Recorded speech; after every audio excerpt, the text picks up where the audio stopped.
Сегодня уже во второй раз подорвали Крымский мост. Пока не очень понятно, о чем в точности идет речь, было ли это попадание ракеты или морского дрона. Но известен факт. Крымский мост вновь подвергся нападению, в результате которого погибло как минимум 2 человека. Мост через Керченский пролив – это, пожалуй, самый важный инфраструктурный объект этой войны. Именно по нему идет самый безопасный путь снабжения той части российской оккупационной группировки, которая действует на юге Украины. Да, существует путь через оккупированные территории, но он целиком простреливается дальнобойными средствами поражения. Путь снабжения через него подвержен постоянному риску.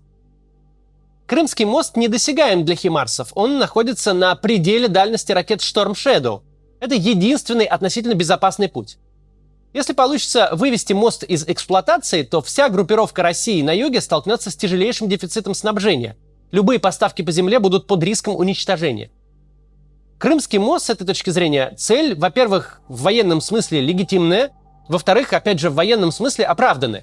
В результате атаки, как видно по первым визуальным свидетельствам, один из пролетов дорожного полотна выведен из строя. Мы аккуратно об этом говорим, потому что пока ничего толком не понятно. Поезда вроде бы продолжают там ходить.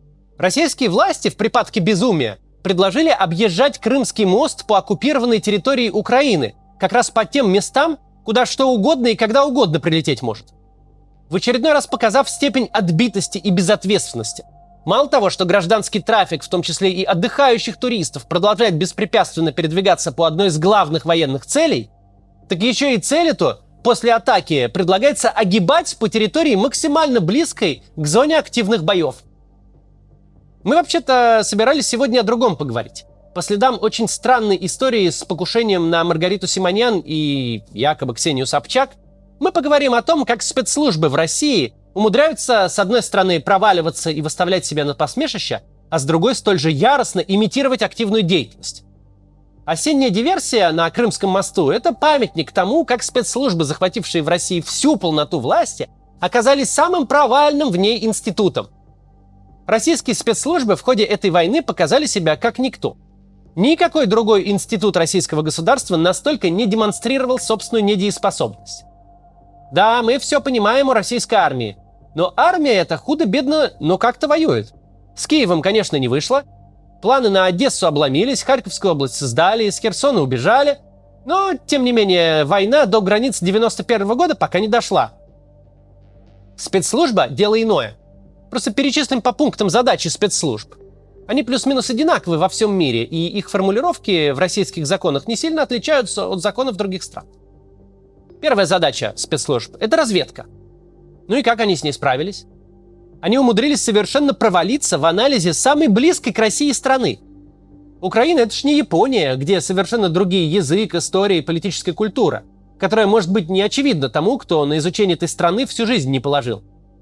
Не было никакой необходимости изучать Украину средствами настоящей разведки, инфильтрировать ее своими агентами, создавать специальное управление, которое бы только Украиной занималось. Украину можно было бы изучать по Фейсбуку. Одних лишь публичных проявлений украинской общественной дискуссии было бы достаточно для того, чтобы выяснить. Нет никакой общности, на которой можно паразитировать России там. Нет никакого единого народа, который только и мечтает упасть в объятия восточного брата. Есть страна, которая за 30 лет проделала огромный путь к независимости. В этой стране уже выросло целое поколение граждан, а второе подрастает, которые никогда не жили при советской власти. Для них Москва и Кремль не центр вселенной. Не то что встреча с цветами, даже просто молчаливо-лояльное отношение к оккупантам на повестке дня в Украине не стояло и стоять не могло. Чтобы выяснить этот факт, нужно было лишь зайти в интернет и держать глаза открытыми. Однако разведку российских спецслужб не интересовала какая-то там объективная реальность, даже если она легко досягаема. Им важно было рассказать Владимиру Путину то, что тот хотел слышать. Причем на финальном этапе, когда решение о вторжении уже было принято, ФСБ настолько поверила в собственное вранье, что ее сотрудники принялись делить киевские квартиры и должности в будущей оккупационной администрации. Вся деятельность российской разведки сводилась к тому, что люди добывали себе имущество, звания и должности. К тому, что за долгие годы были распилены макроэкономические суммы на создание агентурной сети, существовавшей только в воображении тех, кто выставлял эти сметы. Результат же этой разведывательной деятельности всем нам отлично известен. Ее результатом стали многие десятки, дай бог, что не многие сотни тысяч жизней военных и гражданских по обе стороны границ. Все эти люди стали жертвами воровства одних и амбиций других. Вывод тут простой. Разведки в России нет. Есть куча жуликоватых персонажей, которые списывают непонятное количество денег на операции за границей, эффект которых никто не проверит и не оценит, пока не начнется война. Тогда-то и обнаружится, что никакой разведки нет и в помине, и не было. Вторая задача спецслужб – контрразведка. Предполагается, что ФСБ должна бороться с деятельностью иностранных спецслужб на своей территории. Ну и следить, чтобы чувствительная государственная информация не попала в чужие руки. И вот простой факт. Американская разведка знала все. То, что сливалось в прессу за недели и месяцы до начала войны, уже выглядит как детальный план российского нападения. А ведь сливалось далеко не все, что было известно американской разведке. При этом мы знаем, что в России в реальные планы вторжения были посвящены всего несколько человек, самый ближний круг Путина. Правительство не знало, Центральный банк не знал, олигархи не знали даже ведущие пропагандисты. Мы до сих пор живем в той реальности, где никто ничего не знал. Потому что букву Z в качестве символа войны мог придумать либо человек, который вообще никогда не работал в сфере общения с широкой публикой, либо в адских попыхах, когда война уже началась и просто что-то надо было сделать прямо немедленно. А американцы при этом знали все. Уши их разведки находились в том ближайшем круге, который принимал решения о войне. А спецслужбы, занятые фабрикацией уголовных дел на ученых, как были раньше об этом без понятия, так и сейчас, очевидно, пребывают в полном неведении. Где же эти американцы были и откуда же они все это знали? Это, я напомню, все. При том, что спецслужбы полностью контролируют в России власть. Владимир Путин выходец из спецслужб. У спецслужб имеются неограниченные полномочия, неограниченные возможности. В России над ними нет никого. И при этом они проваливаются во всем, что должны делать. Так вот, третья задача спецслужб – борьба с терроризмом. Тут мы сделаем на всякий случай оговорку. Терроризм мы понимаем не в настоящем значении этого слова, не в смысле акта, направленного на запугивание общества. Мы понимаем это в самом упрощенном значении. Случился взрыв в центре Петербурга, значит теракт. А случился взрыв же не только в центре Петербурга. До этого было убийство Дарьи Дугиной, а между ними фура с 20 тоннами взрывчатки, беспрепятственно проехавшая всю страну, пересекшая досмотр на границе и успешно взорвавшаяся на Крымском мосту. Украинская страна, какие бы формы она ни принимала, очень успешно все 1,5 года работает на российской территории, не встречая при этом практически никакого сопротивления со стороны тех, кто весьма успешно борется с террористами и экстремистами в лице структур Навального, например. И последняя функция спецслужб – это секретная работа. Сбор информации в структурах и сообществах, которые интересны государству. Спецслужбы шпионят внутри других спецслужб. Внутри армии, внутри госкомпаний.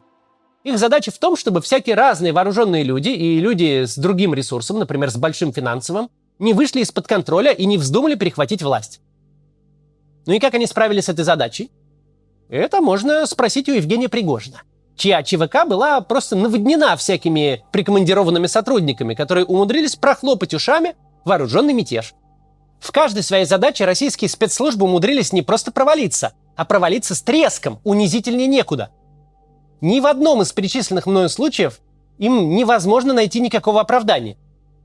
В чем они точно преуспели, это в поиске диверсионных групп и предотвращении покушений.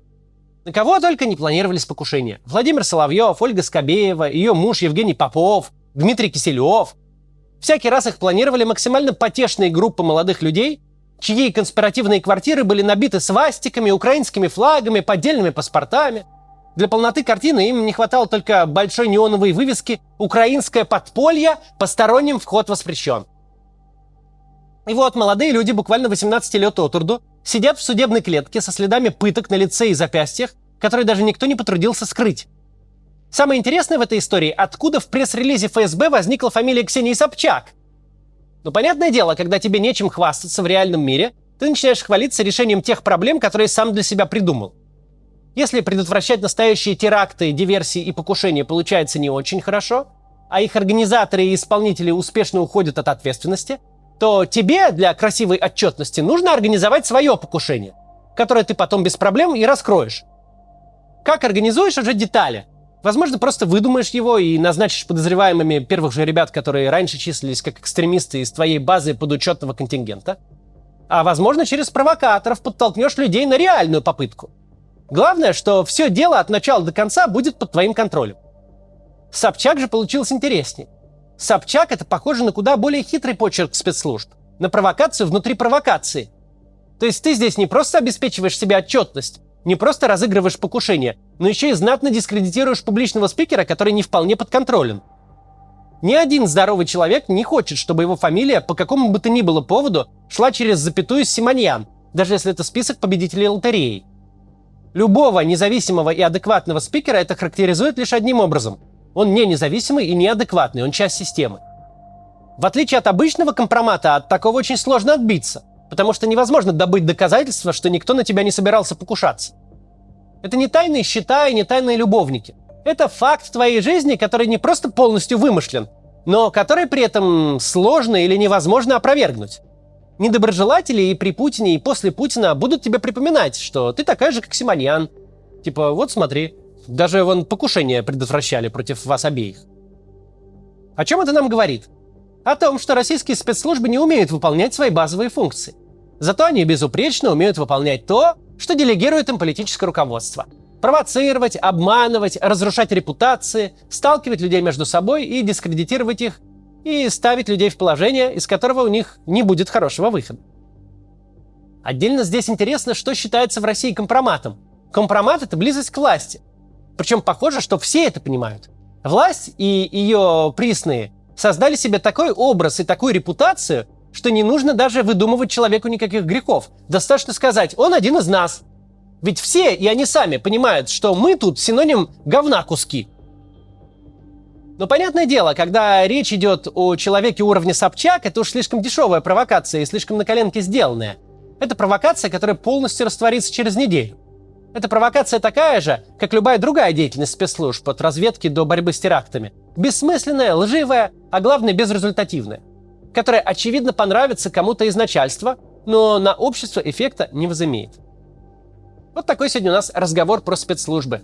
В конце послушаем еще одну песню ДДТ из нового альбома. Кстати, заходите на Planeta.ru, чтобы их поддержать. Там можно и альбомы на физических носителях купить, и просто поддержать группу. Им сейчас не так просто.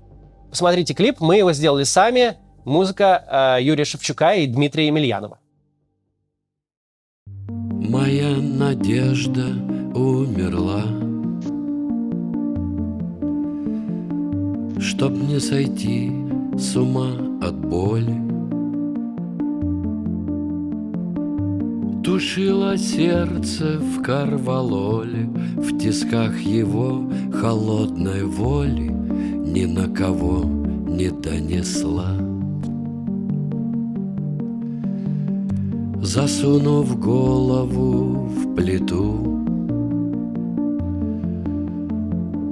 царапая лицо ногтями, ища кого-то между нами, свернулась эмбрионом в яме, вдыхая углекислоту. Потом менты подъедут к скорой,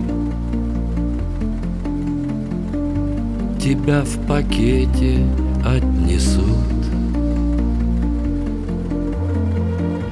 опустят в юную росу, закурят и на Божий суд отправятся ленивой сворой. А мы, нам кажется, живые, последние в себе жуем, углями в темный водоем, в чистилище его проем проходим добрые и злые. Моя надежда умерла, твой катафалк Москва и Волга впадает плавно в дикий Конго. Дышать еще здесь будут долго те, кого ты